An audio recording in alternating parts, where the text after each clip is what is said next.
It's been pretty tough week in Norman, but things might only get tougher from here. What's up, everybody? This is the Sooners on SI weekend preview. I'm John Hoover.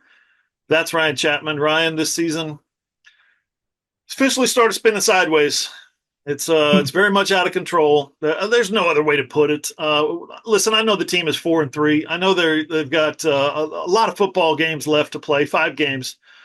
But when you have to fire your offensive coordinator midway through the season because your offense is the worst in the country, then I think things are out of control.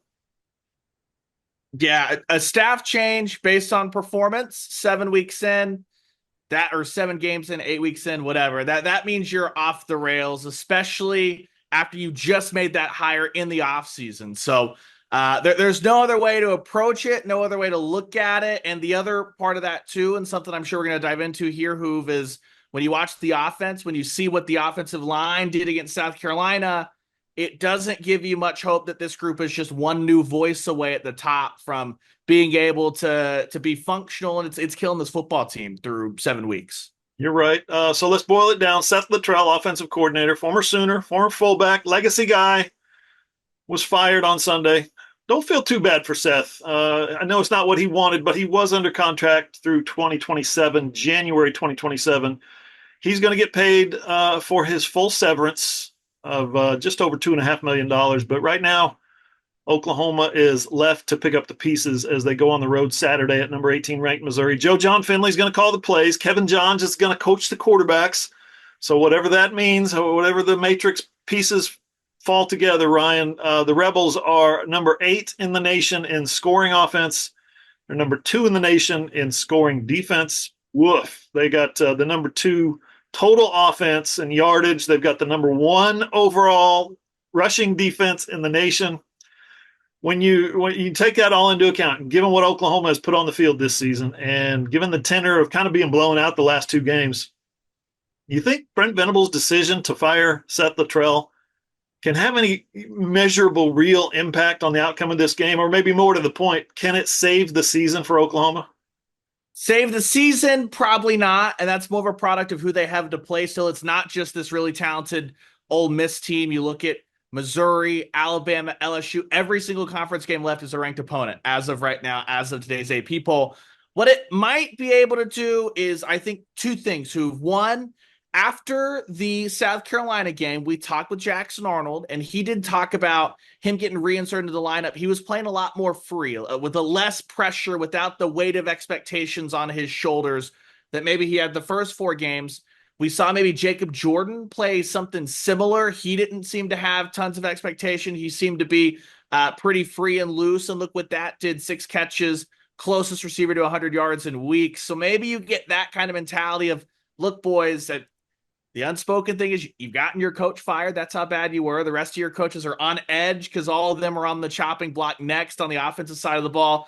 Maybe it's gotten so bad that those guys can play loose, can play free. One thing I think that will help them, though, you're not going to see a new scheme, a new offense. Joe John's called plays once, that Alamo Bowl at Missouri, but he can bring some sense to the play calling, to what the game plan is. We saw against Tennessee, they ran into the strength of that defense. Against Texas, they tried to be as complicated as possible. Against South Carolina, they left tight ends on an island to try and help block 2 really, really talented defensive ends. The only game they've been in SEC play is the worst team they've played, Auburn, but they also didn't turn the ball over. So they go out there, they don't turn the ball over. Joe John and Kevin Johns can maybe put their heads together, get those guys in a much better game plan, even though the scheme won't be different.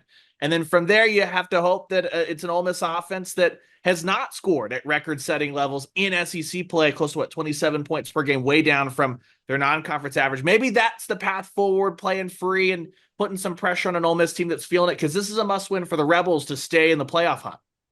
Yeah, I think, if you're talking about a new voice for the quarterbacks, I think that's going to help, especially a guy who's actually coached quarterbacks before. That'll help. You've literally got a new voice coming through the headset if you're the quarterback on the field. If you're Jackson Arnold or Michael Hawkins, whoever's taking the snaps, you're hearing a different voice, a different means of communication. But I think most of all is what Brent Venables said a couple of times on Monday, and I think he said it again on Tuesday, and that is hopefully this creates a spark. lights a fire under some guys, kick starts some other guys, however you want to phrase it. Here's what I think, Ryan, makes OU fans the most angry about this season, this whole scenario. Is Oklahoma SEC ready? We talked about it all offseason because here it comes. And I think we can say right now, no, absolutely not. Unequivocally, inarguably, the Sooners are not ready for the SEC. I said it in my game report last week. OU is literally out of its league. Its league being the Big 12, right? They're out of the Big 12. They're in the SEC. They're in a little bit over their head. And the fact is, this team, laughing stock or not, this team is at the bottom of the SEC right now.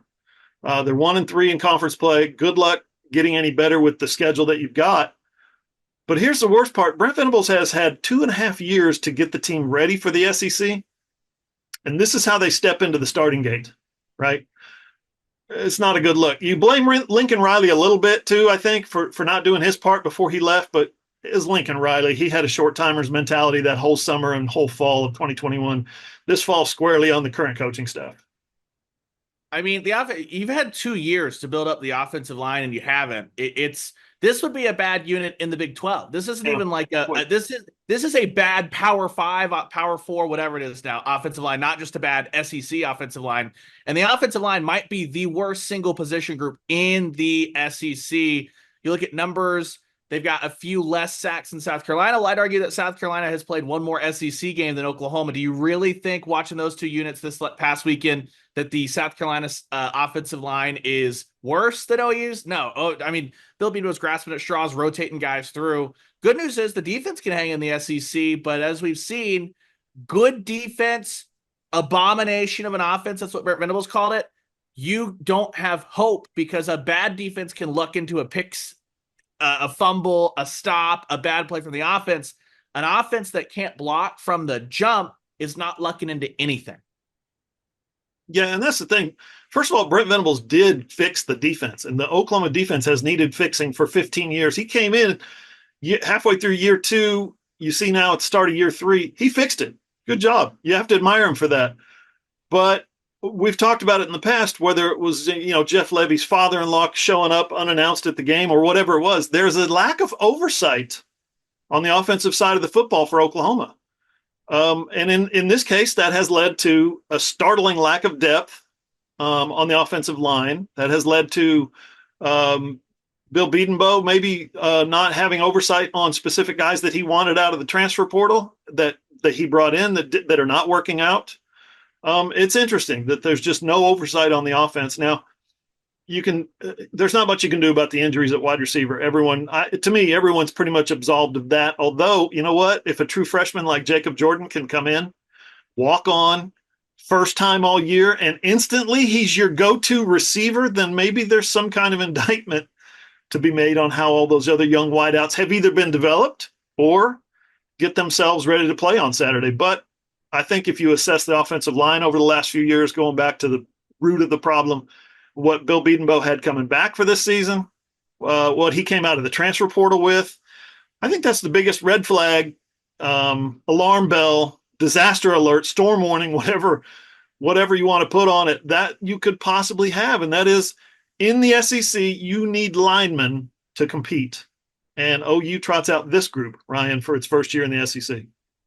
Yeah, I mean, look at where the offensive line was in 2022, where the defensive line was in 2022. One of those units has a couple of guys playing the NFL.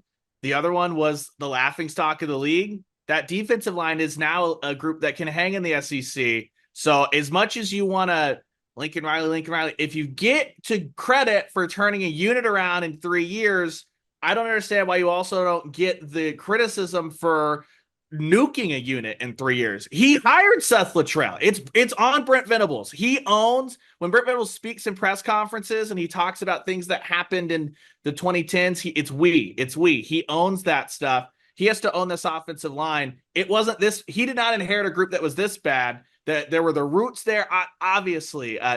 The misses that happened in 21 and 22, that's not on Brent Venables. The fact that they only signed 4 offensive linemen in 2020, 2021, that's not on Brent Venables. Like, all that stuff for sure. But if you can turn a defense around in that time, you can turn an offense around in that time, and it hasn't happened. Yeah. Good stuff, Ryan. Thanks, man, as always. Oklahoma Sooners on SI.com. That's where you're going to find the most comprehensive coverage of OU sports and Sooner football. On Saturday morning, Ryan and I are going to be in Oxford. We're going to be bringing you all the pregame coverage, all the latest breaking news, all the up-to-date injury reports. Of course, our world-famous in-game live blog, our game reports, plus all the post-game interviews with players and coaches, as well as our post-game reaction on the field at Vaught Hemingway Stadium. Looking forward to that, as well as the Sooners on SI podcast, certified fresh from the press box. Don't forget, all of that content is free. All you got to do, keep it right here at Oklahoma Sooners on SI.com. For Ryan Chapman, I'm John Hoover. See you guys.